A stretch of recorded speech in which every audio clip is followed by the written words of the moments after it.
Well, margins aren't going to get better.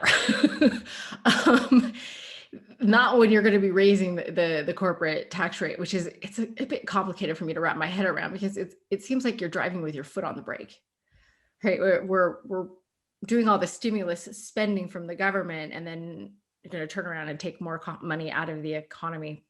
It's an interesting strategy. I think from a global perspective, it's going to be very difficult to get everyone to agree on something like that because tax rates are a way that countries can compete with one another. I was just in Ireland a little bit ago, and that's a tiny country. It's a tiny little island. It doesn't have a whole lot to offer other than fairly well-educated population.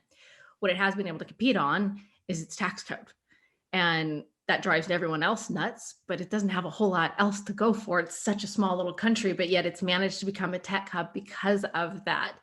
I think it's going to be really tough to push that through. When you look at the composition on Capitol Hill, it's not clear that there's a good margin to get this pushed through.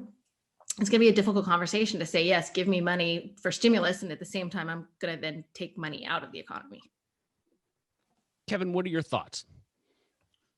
Well, Lenore is the macro strategist, and that takes second level thinking that's way above my pay grade.